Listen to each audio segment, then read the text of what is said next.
And Michael, I know you have a 5-year-old in the room. Yes, 5-year-old. Well, in the house, just I can see through the garage door, so I think I could get called away to prepare a snack, but I don't think I will. But yeah, just in case. Just that So extra disclaimer applies. Layer of danger and tension Yeah. across the whole thing. Cool. Well, things are still ticking up, but I think we might start chatting, and anybody who joins late can join late, that's fine. So welcome to Film London Labs and or Film London and Electric Noir Labs today. We're really excited to be doing this one. My name is Jordan McGarry. I'm the head of talent development and production at Film London. And I don't know whether everybody knows about this, but Film London has a sister company called Games London, which, as you may imagine, is a very similar beast, but operates to support the games industry in the capital. And with me is Michael French, who heads Games London. And we've been talking about doing something like this for a very, very long time. Yeah. So this is the first baby steps into this new kind of world. And some of you, obviously it's very impossible, I can't get you to raise your hands, but some of you may have been to the last real world lab we did back before coronavirus, if you can imagine such a time. But we had Nahal from Electric Noir to come along and talk to us at that lab about this kind of, he was one of the speakers at that lab about the kind of new world and opportunities for film people in the games space. So before we bring him back, Michael and I are just going to have a bit of a chat about what we're doing here and why we're excited about all of this. Michael, could you just tell us a little bit about you and what you do and what Games London does? Yeah, sure. So as Jordan says, Games London, we're a games version part of Film London. We actually sit between Film London and the national trade body UKI. We have, like Film London does, a remit to promote the city as a place for the creative industries. Obviously, for us, it's video games and interactive entertainment, whereas for Film London in general, it's film and TV. We believe, we've got a small team, but we believe that London has kind of some of the best talent in the world for making games. The Mayor of London, who funds us, agrees, and our mission has been for the past 5 years about promoting the talent there, doing lots of work to get projects in the city funded, bringing investors in, and also generally changing perceptions around games, and in multiple ways. That's like, whether it's to consumers who might be wary about games or business people that might be snobbish about games, just to kind of help constantly sing the praise of what's a really exciting art form and a kind of sector. So one of the things we do is the London Games Festival, and that runs every March or April, and that's kind of a way, like the London Film Festival, which I'm sure a lot of the viewers are familiar with. It's a multi-day event, bringing people to town, talk about games and see games, play games, get games funded, and yeah, that's what we do. Thank you very much. And tell me, if you can, just briefly, obviously the film industry, as you're very familiar with, having spent lots of time in our senior management team meetings, the film industry has been really sort of paralysed for a long time through the lockdown. How is business in the games industry, and how, I think it's interesting to compare the two. Yeah, I mean, it is very contrasting in games, and at times I think people in games, when they've spoken to people outside of their world in other sectors, have felt a bit self-conscious to say revenues are up under lockdown. We're doing, as a kind of a pastime. Obviously, people are at home more, so games use the engagement levels are much higher than they would have been at without a global pandemic. It's so in that sense, it's been a good time in terms of like the actual consumption of games, and the workforce has actually been quite resilient. Obviously, so people in film and TV on sets have had to down tool, stay away from each other. A lot of game studios switched to remote work and did it quite smoothly. A lot of the smaller companies anyway have a slight remote work philosophy or approach anyway. So actually fully transitioning to that, as a lot of people did in February and early March, was quite seamless. So in the first wave of lockdown, we saw games get released and then perform better than expected. A couple of games became slightly more cultural phenomenons. Things like Animal Crossing, which is a Switch game, was really popular because people had more time to devote to it, because it's quite a time hungry game. And then production wise, games were, games are still coming out. Those that were very near release came out, did, and were successful. I think what we're starting to see now is some longer term things. So there's some things that are universal, right? So how questions being raised about, do we all really need those offices, those big spaces, and it's kind of a, people back and forth on that, and that's just kind of a long running thing. And also things like access to future funding, that'll be, everyone in any creative sector will be asking this question of themselves, and now it's becoming very same in games. I think people are thinking, hang on a minute, if things continue like this, what does it mean for us? And then there's other things that are specific to games that are kind of slowly rearing their head, which is, how do you finish a game under a pandemic? And when a lot of games, when they're coming to completion, they need a lot of testing, and those facilities don't necessarily, not all of them are up and running. They can't be done from home because of confidentiality reasons. And that's actually universal for small teams and actually some of the big super studios in other countries. So yeah, it's interesting. Games have done well, but I think it gets to a point where there's everyone just wants some normality back. So yeah. I mean, I guess that's the same in whichever industry you're in. No one's quite enjoying it, apart from maybe Netflix. Netflix seems to be but speaking of Netflix, that was kind of where we started. I mean, we spent a lot of time in the same room, but we really started the conversation about working together when Bandersnatch came out. And I imagine that lots of the people listening, and I told Nadia I was going to forget this, but if you've got questions, please put them in the Q&A and we will get to them, I promise. But we started talking to each other about possibly doing something together when Bandersnatch happened, because that was the first kind of mainstream interactive, like choose your own adventure storytelling. And I feel very clearly, it's like obvious to me that there are going to be more of these. Like we spoke to a friend at Netflix who says that at that point they were already planning the next few, and these things are likely to get more sophisticated. And Michael, you told me about like the games industry's view of Bandersnatch. Do you want to talk a little bit about that one? And and actually for my notes of this, I had to put this bit first, because I think we if you come to Bandersnatch or that sort of interactive thing, which is obviously is by a bunch of people that never normally make games, never normally make interactive things. So when the industry sees something like that, it's like, oh great, this is great, this is good in one sense. But I think it's the hype around it tends to wash over the fact that there've been years and years and years of interactive fiction products and lots of other branching narrative stories before and will be since. I think, and if you really tuck into it, people don't like some of the themes, but the what's interesting about what that product did, and then some of the other ones that they've released since, and I guess how some other platforms have looked at it too, is that this is TV quality, like production aimed at the interactive space, and it's a massive consumer platform facilitating it. So the fact that sure, they did lots of press afterwards about how they redeveloped some of their engine for streaming, and maybe in the long term, maybe it just becomes like an R&D exercise so they can better serve you content quicker.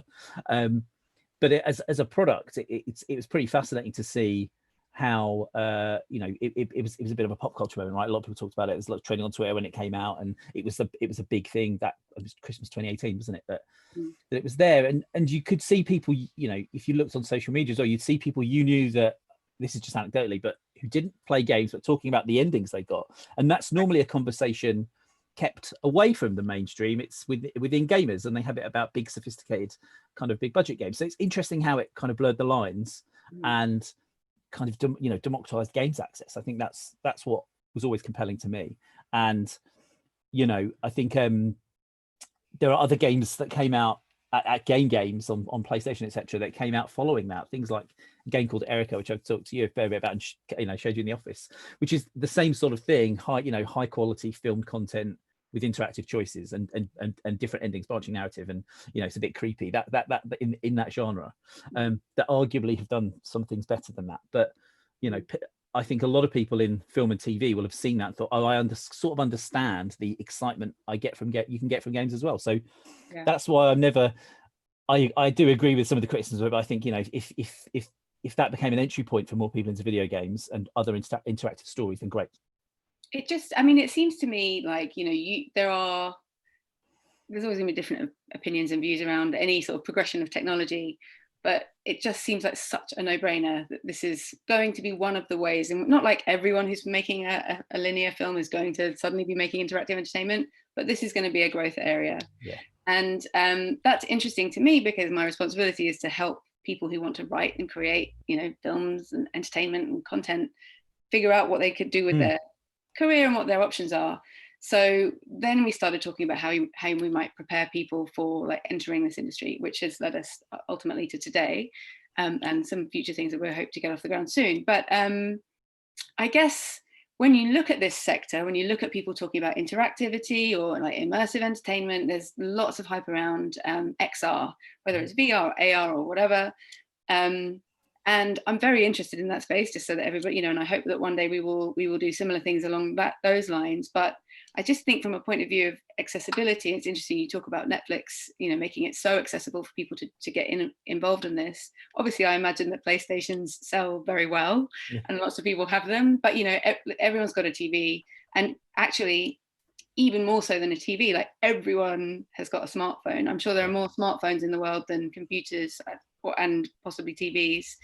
So that's where something like what we're going to talk about today gets really interesting, because you know, just from the point of view of how many of these things there are in the world, if you want to try something in interactive or immersive storytelling, you've got to make it easy for people to get involved, right? Yeah, completely. And I think it's this thing where, you know, there's definitely an interest amongst investors and funders around story-driven things, because they have really great wide demographic appeal. That's like, you know, the cynical money man thing. Yeah. But that then creates a really fertile place to, you know, come up with new stories, come up with new concepts, and try different audiences that, you know, perhaps, you know, a big box set on a streaming platform or a big budget video game, they won't reach. And you know, seeing that through a phone, there's already kind of episodic narrative games on mobile that are kind of animation led and have actually really good high quality stories on them. But that just shows that the potential on this, right? So if you then look at that and you think, right, film and TV writers can play around more with what they're doing and kind of create more content, more options that might be, you know, if that story reacts to players' input, then there's a really interesting kind of path forward there. And like you say, not necessarily becoming what, you know, games and films colliding, this kind of blurred space between them. Brilliant. So obviously we're going to hand over to Nahal in a minute, and he's going to tell us more about exactly what's going on at Electric Noir. We know about Electric Noir through you, like they came to you first, and you've been involved with them first. So thank you for that, first of all. But can you just tell us a little bit, like, if obviously we've designed today as kind of a baby step for people who are in the film space writing and who want to sort of expand their horizons or learn about how to do this stuff. What role does a writer normally have in the games world? Like, do you have, I know that we often have, like we say live action, you say full motion video. There's often like different phrases that mean the same thing. Is there a career space for writers in, like, how does that work usually? Oh, wholly. I mean, yes. So I think, you know, it's a relatively, I'd say relatively modern in the grand scheme of things, but it's actually in the last decade or so. It's a real career option in video games. You know, narrative designers are a key part of a production team, but you can either be a narrative designer, work very closely on how the story and the gameplay mesh together, or you can be have the classic writer, sort of writing the dialogue and the scripts and things. And actually, it's actually quite a I don't know what the right word is. It's quite a fluid role, I think, at different companies, that everyone has different needs. You know, some games need that big production engine and lots of content. So some are slight, some might be like mobile games. There's a really popular Love Island mobile game, which has a very, very good, some of the best games writers work on that and kind of contribute content to it. So you know, but I think the text demands aren't as high as, say, you know, motion capping actors and all that. There's definitely space in it. I think it's an emerging field as well. Games, it always is. Everything's changing a lot. So that's where if you've got experience writing for linear formats, that, you know, don't let that, if you haven't got any experience writing games, don't let that put you off, because games industry is hungry for talent and, you know, different perspectives. And it's that's why if you've, you know, toyed around with a screenplay or made some submissions elsewhere, you should look at games jobs as well, because it's, you know, as Electric Noir was saying today, they actually want to hear from outside of games to kind of improve their or to add a different voice to their team. So that's what's exciting about it. Yeah, brilliant. Okay, well, thank you very much. So as Michael says, this is exactly like what we're doing here today, as you all know, because you've signed up for it. I'd like to get Nahal, can you turn your camera back on? And let's see if he can join us back now, just to talk a little bit about today. Today's going to be the first of, I hope, many things we will find, many ways that we can introduce new opportunities to Film London's writing pool and you know, filmmaker pool, and we are, you know, this is something that we're keen to grow. So thank you very much, Michael. Thanks. I will log off and come back. It's hand over to Nahal. See you later. Thanks. Thank you so much. And Nahal, thank you for joining us. It's really nice to have you back in the virtual space, if not physical. Oh, it's really great to be back.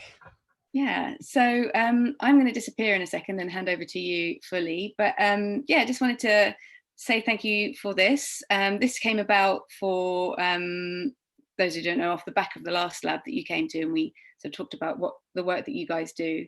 And Nahal told me that actually you were looking for a writer or some writers, and this was kind of our response to that, like, well, maybe we can help you find someone, and also while we do it, sort of just get people's heads into the idea this might be a career path for, you know, lots of reasons, rather than people thinking that the film writers have to write films and games writers are an entirely different beast. And I keep talking about games, but I know that you don't really call Dead Man's Phone a game. We try to avoid the word game. Yeah, sorry, but it's for all the reasons you say. I mean, that kind of almost a branding thing, and not let people prejudge it, and people who, you know, because what we're really trying to create is something that, you know, whether or not you've ever played a mobile game before, you know, you could kind of get behind.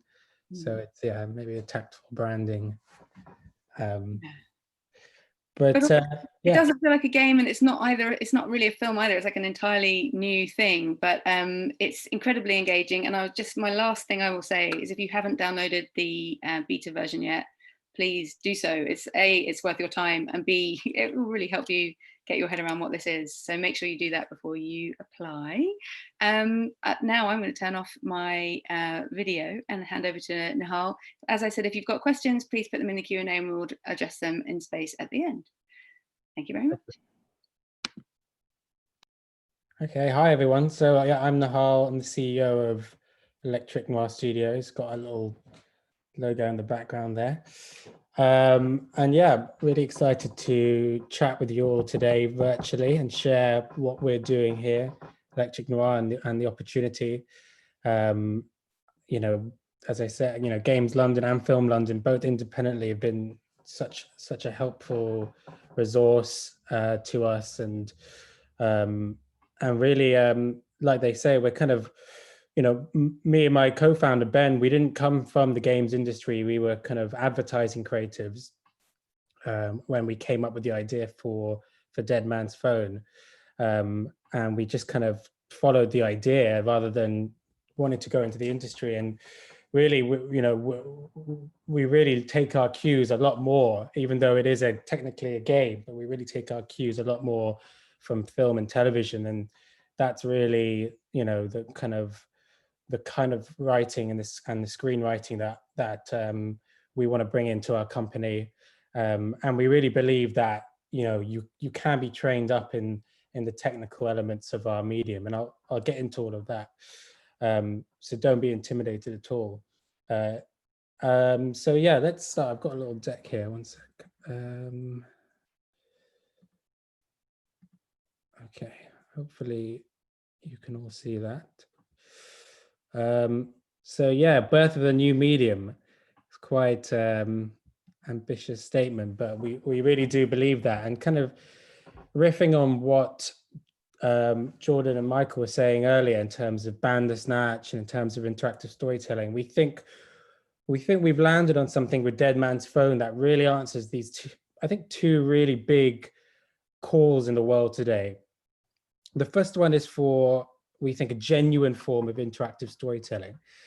And of course, the main reference point we have for that, is this interactive movie. And when I say interactive storytelling, live action interactive storytelling with real actors. And so our main reference point for that so far has been the interactive movie. But we've always seen that as almost a contradiction in terms, because the movie or the cinema was invented a century ago, without any conception of interactivity, and it was never conceived to be interactive.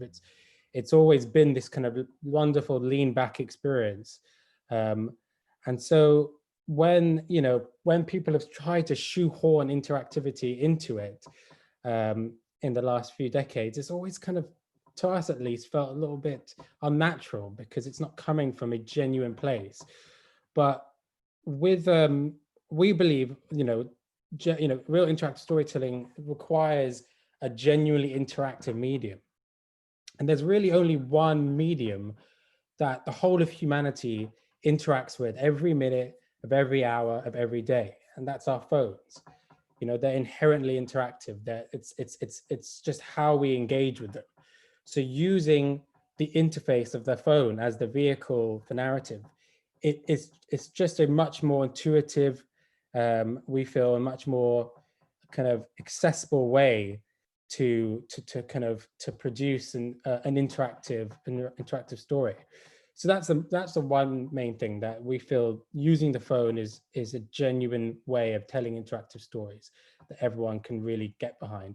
Secondly, we need a way of representing our digital lives, and in the last 10 years or so, we've seen more and more of our lives get consolidated onto our phones, whether we like it or not. If I take your phone, there's everywhere you're going, where you've been, what you've bought, what you've, your lovers, your desires, your family, your friends, it's all on there. And it's just rich with it. But really, the existing mediums, and I don't want to keep kicking cinema, I love cinema, but it's not really very good at representing digital interfaces. And you can see this now in TV shows. Or text pops up, and maybe they'll show a little bit of something on the phone, but it's always slightly jars, because again, the medium wasn't meant to show digital interfaces.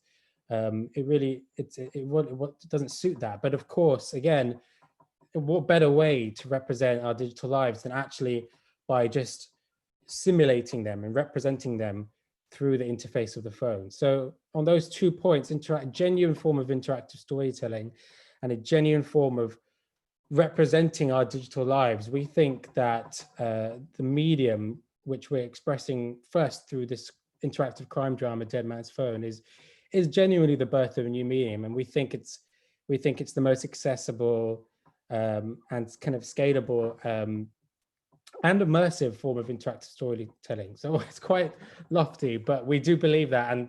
And I want to take you now through basically the experience of firstly what the experience looks like, and how we use the phone and other elements to communicate narrative. And then I want to kind of go behind the curtain and talk a bit about this bootcamp and placement opportunity, and how we see training screenwriters, training you guys up in this medium. But first, if you haven't all seen it, I'll just play the trailer.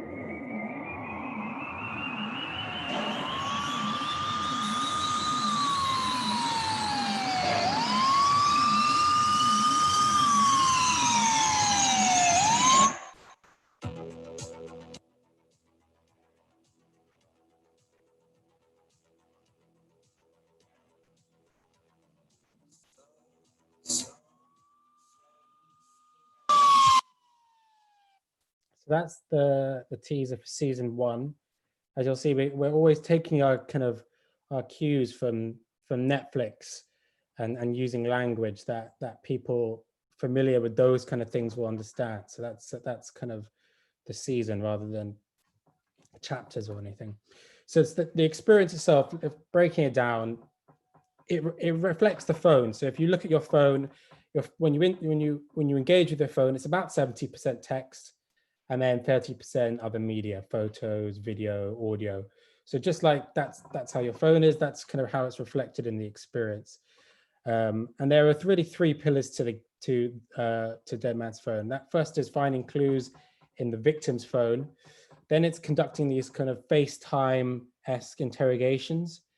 And then it's basically networking with your police team on the ground, in the lab, and progressing narrative through that. So I'm just going to show you, just going to walk you through how we explore through the example of season 1. So there's going to be some spoilers, but I think that we can avoid that, about how we develop narrative, how we kind of build characters. So obviously the first, probably one of the more important apps is the chat app in the victim's phone. So, it can be chat, if you've seen in season 1, you start with chat with his friends, which has a load of clues, and then you see how he talks to his mom, and the way we communicate with different people. That I think there's already kind of some insight in that can be explored, and it's a really, really important way to build the kind of the character, as you have, as I say, the victim's phone. We've got the Photos app. This is a really, really nice opportunity for some very real content. I mean, when we created the photos you see in season 1, we had our cast of characters, and we kind of almost told them just to come to kind of Peckham and basically take out your phones, because we want it to feel very organic. So we all got them to take out their phones and just get content of them, just kind of going around, having fun, going, just being very natural. I mean, that's very, I think it's got to be very authentic. So as far as you can kind of put it in their hands, that really helps. Although obviously there's specific stuff to the narrative that we needed to get. So the Photos app is one. Then we've got the Maps app. So this is kind of like Find My Friends. We called it Locate My Mate. And in the narrative in season 1, you're able to recover the metadata from the night of the murder, and so you can actually see where the characters move on the map. And when we looked at Find My Friends, we thought, oh wow, I mean, just imagine having access to that and the narrative in that, and be able to see exactly where someone, all the suspects were on the night of the murder. And it's just another really cool vehicle for narrative, we think. Then we have the social media. We've called this Snap Life. It's basically like Instagram, how we've created it. And this is kind of, we've tried to make it very dynamic and alive. So we've had to source all this content through, the cast and their friends, and we try to make it very real. But it's also a very important part of the narrative. So in season 1, Jerome Jacobs, this kid is pushed off a tower block, and his friends demand answers, and they want to know who killed him. So they actually launch a social media appeal, which they launch on Snap Life, which they start doing a campaign. They make T-shirts, they spread it around, and of course it really takes off, and everyone gets behind it. But then in some ways it becomes quite performative, and everyone's kind of just doing it because it's the cool thing to do. And sadly, eventually it kind of peters out, and they don't really get the answers and justice they want. And we thought, again, having a social media app, we're able to explore, what is social, the themes of social media and the issues around it. And it's just a really, a great way to kind of explore these narratives. Then we have the news app, BBO News. Hopefully we're not going to get sued by BBC News, but this is quite fun. I mean, obviously a key part of it is to be reporting on your case, your investigation, because of course you're the lead detective, and the actions you do are reflected, and you'll get these notifications as the narrative goes along, reporting on the Jerome Jacobs investigation. But not limited to that, we wanted to really kind of create a real living and breathing world in everything we do, and particularly in the news app, we've created all these kind of fictional narratives, which kind of almost sub meta narratives that run underneath. And one of them is about this kind of, you know, iconic TV personality, John Greenlees, who's given an OBE. And then very soon there's these kind of accusations of sexual misconduct. And it becomes almost a Me Too kind of exploration that's kind of almost running underneath. And you could almost say, well, you know, what's the point in doing that if it doesn't relate to the main narrative? But what we're really always trying to do with Dead Man's Phone is just kind of reflect the world as it is, and really kind of explore that, and having, you know, these kind of other narratives which are running in tandem with your narrative, and exploring these challenging kind of cultural themes, we think is really valuable. And actually it really adds that depth that we're really after in what we do. And then finally, we've got the music app called Vibes. Of course, you know, anybody's phone, if you open it, it's going to have a Spotify or a Apple Music. And what we use, the Vibes, is actually a great opportunity to platform some music. So we've kind of gone into a collaboration with a South London hip kind of UK rap label called Defenders Entertainment. And they have some of the newest drill, grime, UK rap on the scene. And what we're going to be able to do now is use that music and put it into the music app on the victim's phone. And we think that, again, that just adds that, you know, that's almost the soundtrack of our experience, that people can listen to music as they're playing, as they're going through the narrative. So that's all on the victim's phone. So as I said at the beginning, there's three pillars. There's the victim's phone, and then there's the police procedural side. So as you find the clues in the victim's phone, then you go to your team on the ground. So you have, you know, your DCI Sutherland, who's your partner in experience. Then you have the intelligence and forensics individuals, and you're kind of going to them with the clues. They're coming back with stuff, and it's this kind of almost circular pattern. Such as water.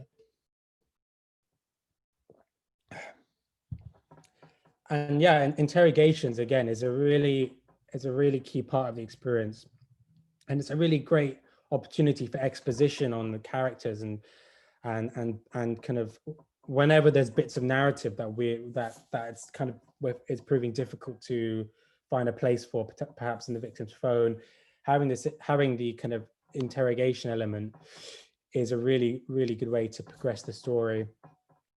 And actually is going to be one of the main, probably one of the first things we'll want to get people involved in the boot camp and placement. So, but I'll come back to that in a bit. And then phone calls is really a big part of it. I'll play this this clip, which this is the kind of that happens at the end of season Detective. 1. Yeah, so PC Maguire and I were doing a patrol of the Springblock neighbourhood. We saw that interview you did with Lucas. Thought it's probably a good idea to check this place out. If I'm honest, there's not much going on. It's pretty quiet. Right, so as I said, there's not really much going on around here. So we're gonna head back in a minute. So yeah, did you hear that? It's going around the corner. Don't move! Don't fucking move! Stay where you fucking are! Right, we've got a kid on the ground. He's been stabbed. He's holding his chest. Got a guy with a knife. Don't move! Don't! He's running. Call an ambulance. Maguire, we need to split up. Okay, I'm going after him. Try and stop the blood, Maguire! I stop! Put the fucking knife down! So yeah, obviously, phone calls are a really immersive piece of content that we love to use in every episode. And it's, as you see in that PC Bronson call, they're actually a really cool opportunity to make these kind of split-second choices. Either you tell Bronson to chase the attacker or to attend to the victim. And it's I think, you know, when you have the phone in your hand and that comes in, it can be quite powerful. But now, yeah, I want to get on to before I talk about the placement and the boot camp, I want to talk about our kind of tone and what we want to do and the stories that we want to tell. I mean, we just feel so, excited and privileged that we're not beholden to anyone but ourselves. We almost feel like we have this kind of TV series, but we're not answering to any execs. We're not, we don't have to moderate what themes we want to explore. And we've always wanted to tackle and explore subject matter, which is, which people find difficult to talk about, people shy away from, and that's underrepresented in, not just in games, but in TV and cinema. And that kind of brings us to what season 1 is all about. Of course, as I say, Jerome Jacobs, a 16-year-old boy from a London Black community, and he's pushed off a tower block. And this is a big spoiler, but I think it's important we get into it. That you think you're led to believe that his murder was kind of gang related, but really, as you go deeper, you see these boys aren't gang members. It's got nothing to do with being in gangs. And really, the whole twist in season 1 is that it's a police racism incident, and PC Bronson and PC Maguire kind of behind this. And I mean, it's tough stuff, and we've been working on this narrative for the last 2 years. So it's really interesting and positive to see. I mean, with what's happened with George Floyd and the huge kind of global awakening to police, not just police racism, but racism and systemic racism. And we're hopeful now that when full season 1 releases, it's going to find an even broader audience and connect with more people. But yeah, as I say, we've been working on this narrative for the last 2 years, and I just want to show you one of the main clips. This is what leads to Jerome's murder. It's a racist stop and search, and you see it from both angles. And this is a really good example of the kind of filmmaking aspect of Dead Man's Phone, because again, you're working within the real world of the phone. So in this footage you're about to see, you have Jerome and his friend Bradley in a park, and they're kind of accosted by these 2 police. And so you have footage coming from Jerome's phone, because he's surreptitiously filming the police, because he knows he needs to be careful. He knows he has to do this. And at the same time, you have the body cam footage from the police who are committing the kind of the aggressive stop and search. And this was a pretty challenging piece of footage to film, because if you can imagine, the cameras are pointing in both directions. So while we're directing it, we kind of had to hide behind like a bush, because otherwise we'd be caught in one of the cameras, and people are walking by, and we had to kind of make it very clear that this is not real life. But it was a really challenging scene to film, and we were just so impressed and proud with the boys, Taff and Ezekiel, who play Jerome, Bradley. We did quite a few takes, and it was quite grisly, but they really pushed for it, and they really wanted it to come out authentically and to really commit to the reality of the horror of these kind of scenes. So I'll just show you that footage now. All right. Okay. Yeah. Yes, I'm PC Bronson. This is my colleague, PC Maguire. Right. Yeah. So what's going on here? What are you doing here? Just chilling, isn't it? Chilling, yeah? Yeah, chilling. Great. Perfect. So we've had reports of drug dealing. Okay. Do you know anything about that at all? No. Anything about that at all? No. Nothing at all? No. That's strange. Remarkably, you both fit the bill. What the fuck does that mean? What do you mean? What's that supposed to mean? Don't speak to me like this. We're here doing our jobs, and we need to question you about this stuff, don't we, PC Maguire? We do, yeah. Exactly. So what's going to happen from here, you'll both be searched, If you find anything incriminating, you know what the score is. No. What the fuck, man? Who the Chill. fuck are you looking at? Don't fucking look at me.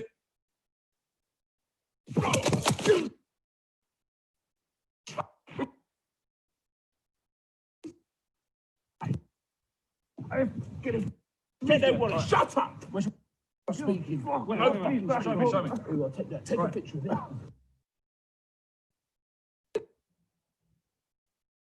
Oh, he's crying. Come on. Right, so that was a good. Yep. Right, we got to go. Are we off? Yep, we got to go. All right, boys. Yep. Well, hopefully we'll see you again. Yep. All right, stay out of trouble, yeah? Oh, here's your wallet, yeah?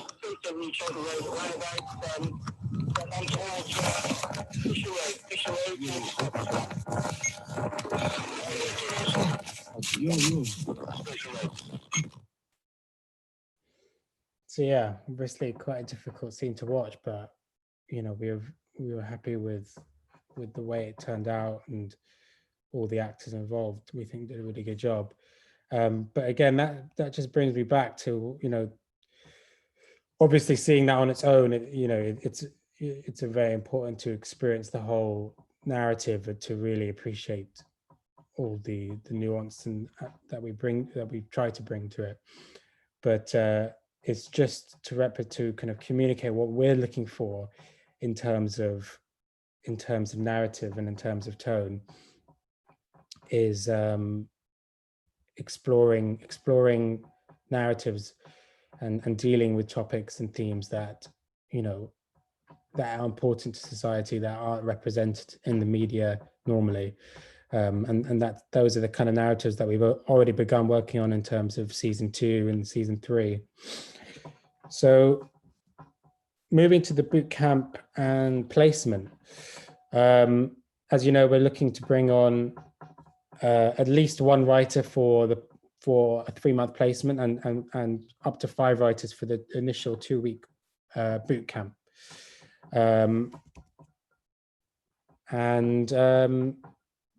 If I can,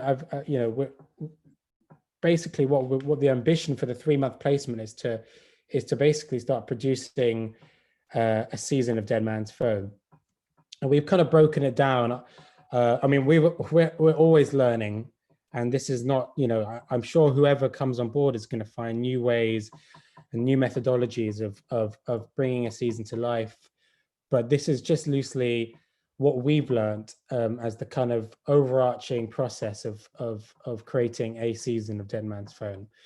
So first you start with the concept, and again, for us, we don't want it to just be a kind of CSI, NCIS kind of like cliche narrative. We want it to be challenging. We want it to be dealing with some big cultural themes, and it to have a lot to explore. So one of the things we'll look to do in the boot camp is kind of get you guys to think of just, you know, you could only, you know, ideally you could just write it in one line, but like, who, you know, coming back from the place that you have the phone of a murder victim. Who is this person? You know, what is their world? You know, that just core concept. And once you kind of identify, okay, this is really fertile. This is kind of a very interesting space to be telling a kind of crime drama narrative in, and it really excites you.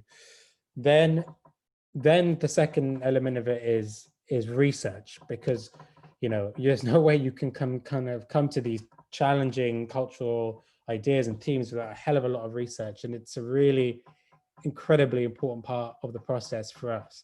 And we did a lot of research on season 1, working with kind of stop and search coordinator Sharifa Energy, you know, bringing on you know, a kind of consultant detective to work with us, and it's a really key part of the process. And really, you'll be doing research throughout it, but it's really, we think kind of valuable to do it even before you start writing the treatment, because it's going to inform the ideas and the way you construct the narrative.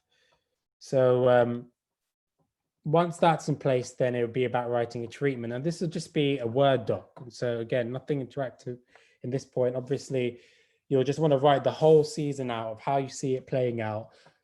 And where there are kind of alternate endings, just kind of also writing that in the document. But just mapping it all down. And we think that would, the treatments we've had for season 1 and 2 have been about 10 pages. And in tandem with that, we'd see kind of writing character profiles, really building out the main characters in your narrative, really kind of interrogating them and fleshing them out, so you really know them before we start entering into the kind of production scripting stage. So those first 4 elements of it are kind of, I'd say, quite similar to working on a TV or movie script. Where it begins to differ is 5 with the kind of episode design. So I've got here an example. If any of you guys have played episode 1 of Dead Man's Phone, this is the episode design of episode 1. We use a cool tool called Scenario Flow to map it out. So it might look a little bit complicated, but it really isn't very complex. It's each different color represents a different app, either on the victim's phone or on the police platform. So we're here in the light green, we've got the chat app. The dark green is an interrogation. The red on the left and right is a BBC article. But it's just about taking the treatment that you've created, which has got the whole season, and starting to visualize each episode and map it out.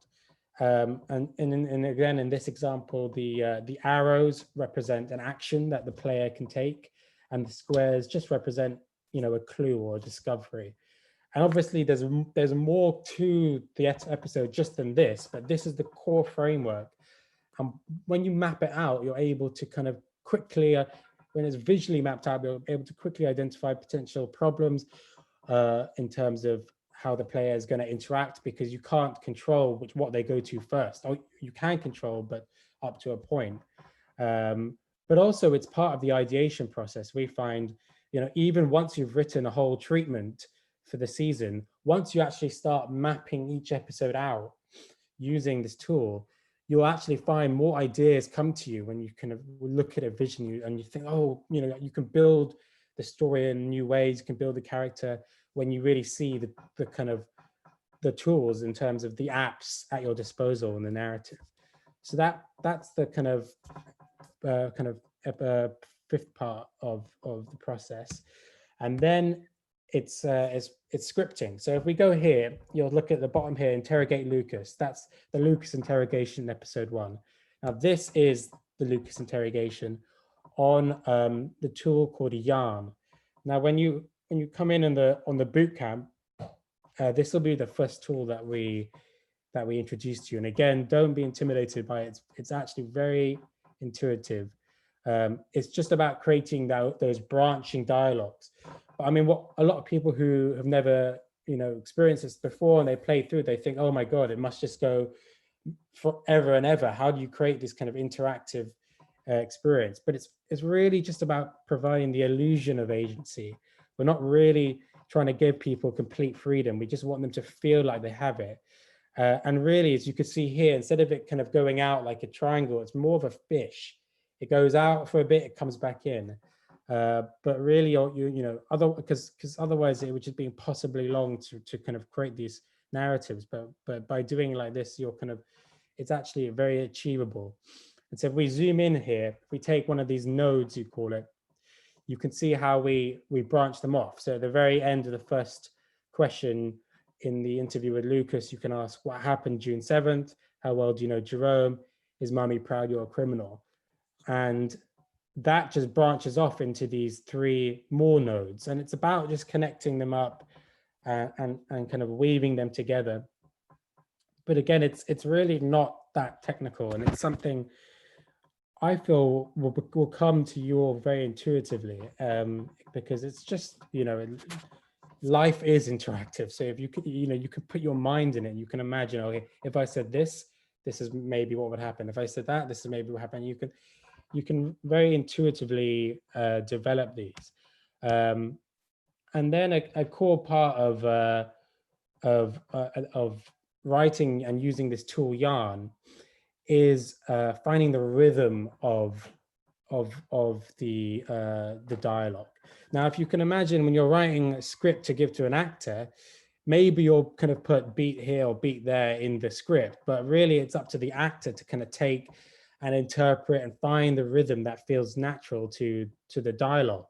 But in this experience, when you're using texts to drive the narrative, that's up to you to find.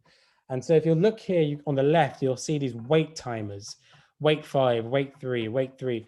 That just tells the system to wait 5 seconds between the next bit of dialogue. And if you look at the bottom left, it's the same text coming out, but really the pauses, we found actually are some of the most kind of emotional moments, because it's in those pauses that you can just imagine them, the character behind the phone, pausing, thinking, reflecting, and it's so important to kind of get that right. And so again, coming back to the boot camp and to the placement, one of the things that we'll get you to do is kind of create these interactive stories, but then you're going to have to iterate them many times. So you write into the script, and then we have an editor where you can play them. So you'd write it in, you'd play the scene, and invariably when you play it the first time, it'll be way off. The characters will be talking too quickly. It'll feel disjointed. It won't feel genuine. And then it's just about iterating it maybe 5 to 10 times, if the dialogue and also the wait timers, until you go back and forth, and then finally you'll be like, yeah, this sounds right. I can, it feels right. The rhythm of it is correct, and that's a really important part of the interactive dialogue in our experience that will introduce you to in the boot camp. But it's not all scripts. When it comes to phone calls, we've actually found that ad-libbing is really kind of brings out a much better performance. You might not be aware, but the actor who plays DCI Sutherland in the experience is actually a real murder detective, Detective Sergeant Simeon Cryer. And as I said earlier, he was also a narrative consultant on season 1. But the first time we briefed him in, we thought, why don't we just, we had a few different voice actors doing the detective, but it all just sounded so phony and so kind of hammed up. And then we were like, we have an actual detective consultant. Why don't we just ask him to do it? And thankfully we didn't script him. We just kind of gave him the context of the scene. And of course, this is his day job. He knows how it works. And we believe he can put out a really good performance. Hi, Detective. I've arrived at the scene at the Stafford Tower block in Peckham. There's a kid who's fallen from the block. It's not looking good at all. And the paramedics are working on him now, but it's not looking good. It's really busy with residents down here. Just hang on a sec. Sir, can you just not cross under the tape? Sorry, it's a crime scene. Yeah, thank you for your help. Thanks. Yeah, there's lots of residents down here, but some of them are suggesting that there was a violent incident earlier on, could be connected to the fall. So yeah, we as you can see, we none of that was really scripted. We just kind of told them what's happening in the scene, and obviously actor. But we found even with actors, it didn't get. Sorry about that. It really still lends itself, because phone calls are kind of a bit fluffy. You don't want it to sound too crafted, because it's just not how people talk on the phone. It's all just a bit rambling.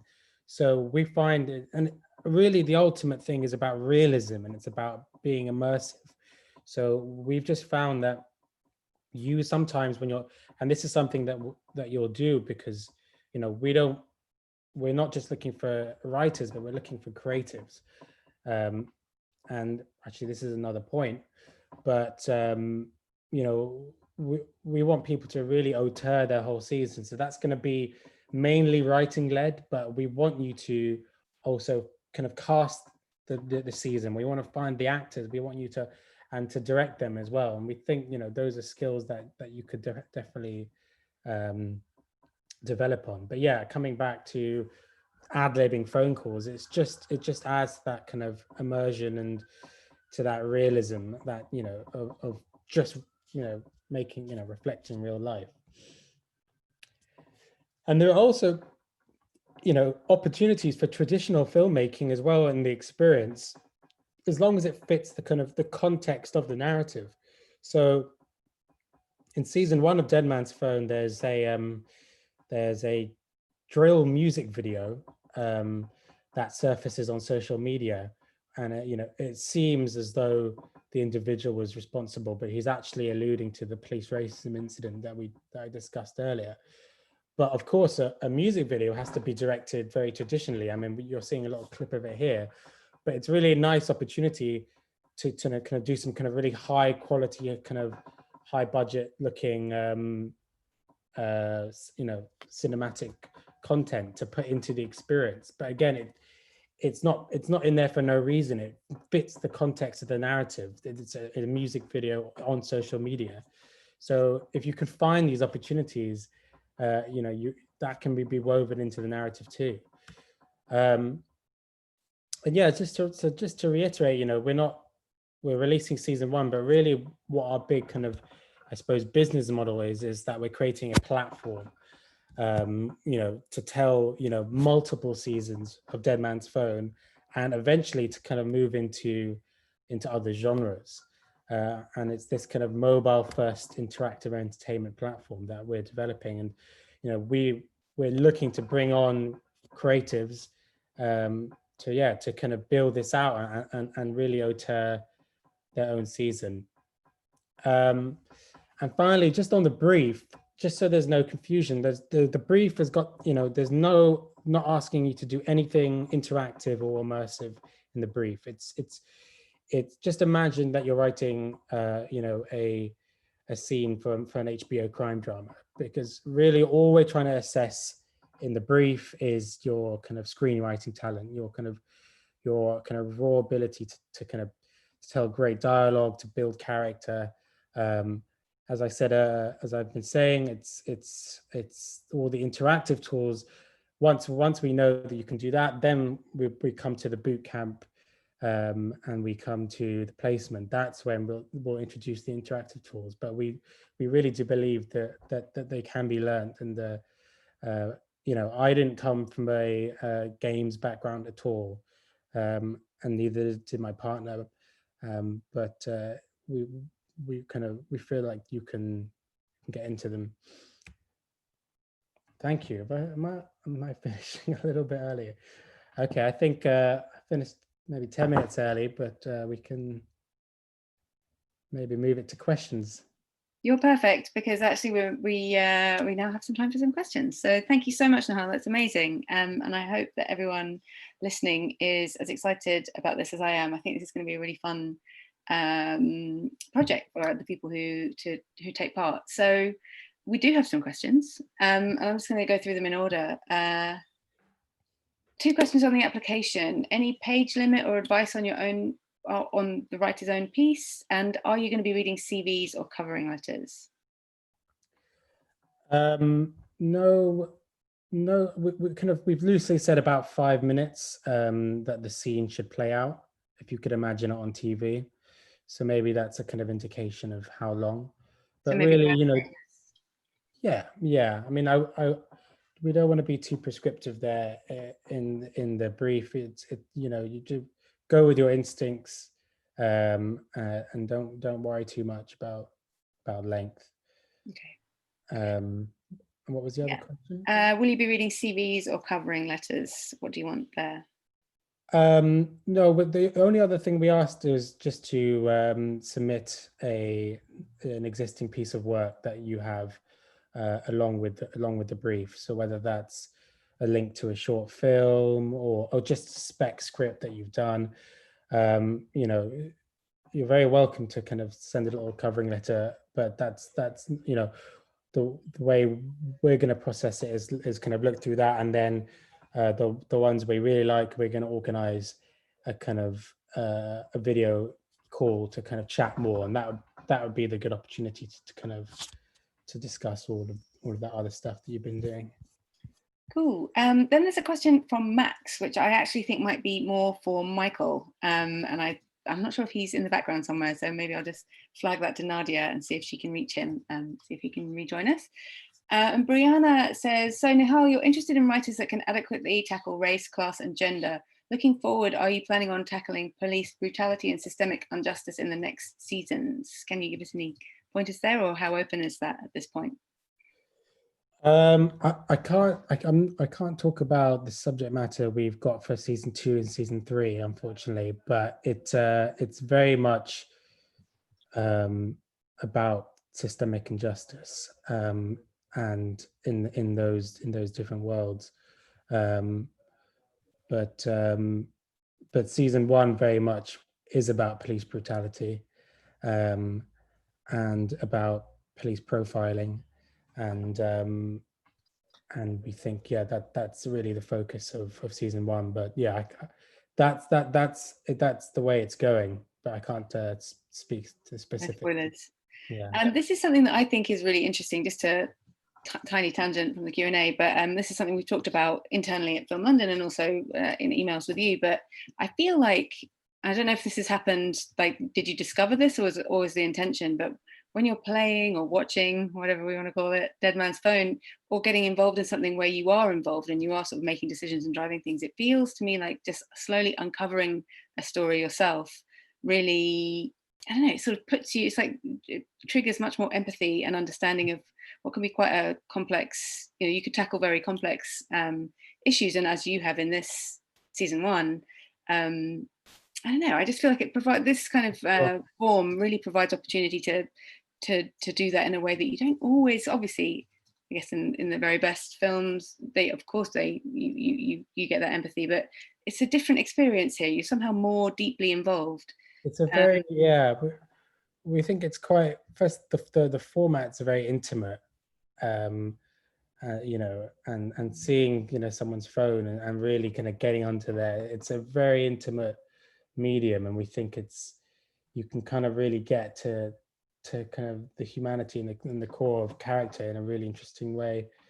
And then of course there's the opportunity, kind of, because it's interactive, to kind of really give the player these really difficult ethical dilemmas, and getting them to, you know, make these really difficult decisions, and I think it is a really, you know, I think that's true of all interactive storytelling, that, you know, it really puts you, as it's putting you in the role, it kind of forces you to kind of reflect and engage with the themes of the piece maybe a bit more potently. Yeah, I think it's, again, I just strongly encourage everybody to download season 1 and have a go, because it's really interesting how it does that. But let me go back to, so from Lawrence Guy says, 2 questions. Are you open to writing teams? Is there the possibility of remote working after the placement? How does that work? Yeah. Good questions. I mean, I think the way we're looking at it is towards writing teams. So absolutely. I mean, if you're already in a writing team, you know, for sure, apply together. But that's how we see it. I mean, it's just a lot easier to kind of develop a creative project when you're in a partnership, and that's how, you know, Ben and I came from a creative advertising background, so we've been a creative team for a while, and it's just it makes things a lot easier. So that's really, we're going to be looking to, you know, if people come in as individuals, we'll probably see how they work together, but it is this very collaborative, creative environment. And yeah, to the space, to the remote working, absolutely. I mean, we've actually just kind of got a little office in Shoreditch. I think we're like the only people getting an office right now, but it's okay, yeah. Oh, Michael, we can hear your microphone's on. He's just joining. Yeah. Sorry about that. All right. It's remote working is not going anywhere, and we think that's definitely going to be part of it, but we do want a base to kind of bring people together, especially at this early stage in our business. And it's a very, we think very creative and collaborative journey that we'd be all taking together. And it is, when you are in a room with someone, you're able to kind of problem solve and come up with ideas in a much freer way. But then obviously you can go away and work on it and come back. And so, yeah, remote working will definitely be part of it. Thank you very much. Now we've got some more questions for you, Nahal, but we had a question for you, Michael. So I just pulled you back. Max says, in the early days of Laserdisc and DVD, interactive film, visual novels and diverging path games were very popular. However, after time, the gimmick wore off and those genres faded away. What, if anything, is going to be different this time? And I have some things to say about that, but I wonder what you might have to say about that. Yeah, I did see that question early on, actually, and I think the answer's almost in the question is that those things were really just gimmicks, weren't they? And they all they had to rely on was the novelty of being able to switch to a different video, an option on a tree. The quality was pretty bad on some of those things. I remember some of those early ones as well that I had played, and although they were made to kind of try and satisfy an audience, they weren't particularly well made. I think what's different now is the stuff I was saying earlier with Bandersnatch. Despite what you think about it, it was high quality and created by some very talented people. And really, I was that. Although I know Nahal said it's not necessarily that games are a banned word almost. When we were looking at that Electric, the Dead Man's Phone stuff just now, I was just struck by the level of detail you can show with all those different types of content that the game shows. So I think that's my answer to that anyway. Yeah, and I absolutely agree with everything you've said. And also I think just the fact that this is so much more accessible now. Like, it isn't necessarily that you have to have a special, like a DVD. So it's in the phone, it's on the screens that we all look at all the time, every day. And I think now people expect a bit more, like, the younger generations, the younger you go, the more interactivity people expect. So I am hugely excited to see where this all goes. But thank you very much, Michael. That's all right. You can turn your camera off. I'll hide my video again. I'll hide my video again just in case it called away. Thanks a lot. Perfect. Thank you. Right, back to you, Nahal. So somebody asks, can there be female victims? And there's a few questions like this. So I think maybe I can just jump in and answer these together. There is a brief. If you haven't looked at it yet, do have a look at it. So you have a very specific sort of character and interrogation. You're not asking people, not giving people too much detail, but there is a sort of framework of who's in this conversation and what they might be talking about. That's right, isn't it, Nahal? Yeah, absolutely. I mean, the brief is not necessarily connected to kind of the larger seasons, although we're already working on a season unconnected to the brief, which has a female victim and is a very female-led narrative. And we've already got one writer who's joining us very soon, Anna Costello, who I think came to the original thing, and who's kind of who we're very excited to bring on. And I really think it's important. Right now the creative is me and Ben, and we want to bring on a diversity of voices in terms of women and in terms of more just diversity in general, because we think that's gonna really be able to explore the narratives that we want to. So yeah, I mean, absolutely, it's the victim can be anyone. Okay, and it's similarly sort of related questions in the brief that people are answering for this project. People have said, do you mind if the rough sleeper is black or white? Are you open to the police officer being female or male? Is that all to play for? We're the masters of the scene. I've given the kind of the context, but anything else, consider yourselves the masters of the scene and craft it however you see fit. Great. And use the backstory as much or as little as you see fit. So really don't feel tethered by any of that. Because really what you're looking for is whether somebody can really write amazing. Moving us, yeah. But we want to read it and go, oh wow, I'm moved, Yeah. and that feels real. Yeah. So that's basically all we're trying to identify. Perfect. So that's really it. Then we've got a question just to inform the development series concepts, which I'm not sure you're asking for, but just if people are curious about what this might be like in future sort of iterations. Will the format always be a deceased victim's phone? How about a missing person or someone in a coma, for example? Yeah, I mean, that's certainly possible. I mean, we're working on a narrative where I'm not sure how much I can say, but it doesn't have to be the murder victim. It could be the perpetrator. It could be all kinds of people, and it's not limited to that. No. Okay. Although it does lend itself quite nicely to having a murder. Yeah, it's helpful to have someone who's not around to answer their own questions. Alex Moran says, what was the name of the episode design software again, please? So the episode design software is called Scenario Flow, although I have to make double. I think that's called Scenario Flow, and then writing the actual interactive scenes is called Yarn Editor. Yeah. Okay. Does any previous work being submitted as a reference need to be formally credited? Anonymous attendee asks that one. I'm not sure exactly if I understand the question, so you might need to. Is that clear to you? So formally credited. So we know it was written by them, or? Yeah, I guess we need to know that it was written by the person who submitted it. Otherwise, we're going to come unstuck at the boot camp. Well, yeah, I mean. And then, do you want the brief formatted as a script? I imagine you do. Absolutely, yeah. So just follow how you write a script, whatever format you approach that. Okay, and Peter Hodgson says, where is the info about the brief? Oh, I've just lost the question. Where's it gone?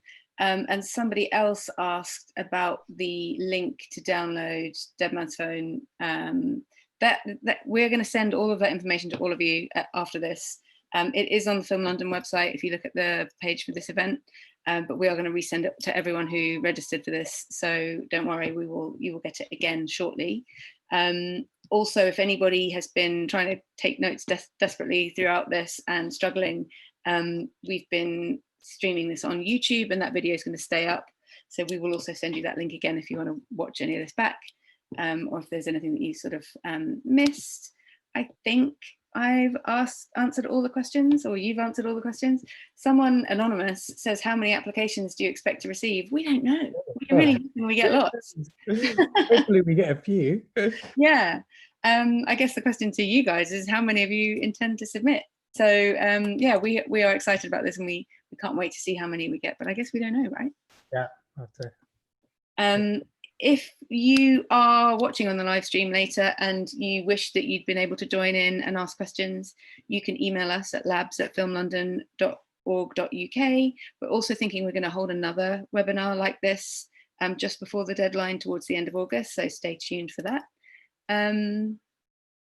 Oh, there's another question I haven't answered. May I add a pitch for a season with my application? How do you feel about that at the moment? Is that too soon, or are you up for that kind of those ideas? I can't really say no to that, can I? But it's not. Yeah, maybe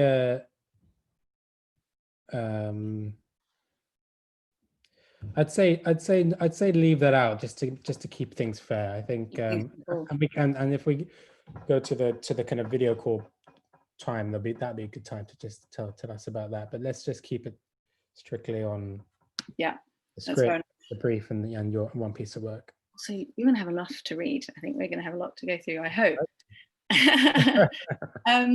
One last question from another anonymous attendee. What level of script writing experience are you looking for? That's quite an important one I hadn't asked. We really don't care, as long as you could be in uni, you could be working for 10 years, as long as we want to be blown away by the script. So we're not judging you on your CV. Although it would be, we'd hope that there'd be one other piece of work that you could share that you've developed that you're proud of. Okay. But yeah, we're not going to discriminate on experience. Sure. And then lastly, Michelle says, what are the dates for the boot camp and the placement? The answer to that one I can give. I think we don't quite know yet, do we? Yeah, I think we're looking towards October time. And then, of course, for the person or people who go onto the placement, it would just extend out. But that's something that we'll kind of formalize in the next month. And the reason it's fuzzy is because we've been hoping that you'd be able to do that after lockdown eases, but obviously that's very much a moving part at the moment. So we will make sure that it works for whoever joins in, right? That's the yeah. Absolutely. Cool. I think that's everything. Nadia, have I missed anything? I've just noticed that there's quite a lot of stuff going on in the chat box that I haven't been.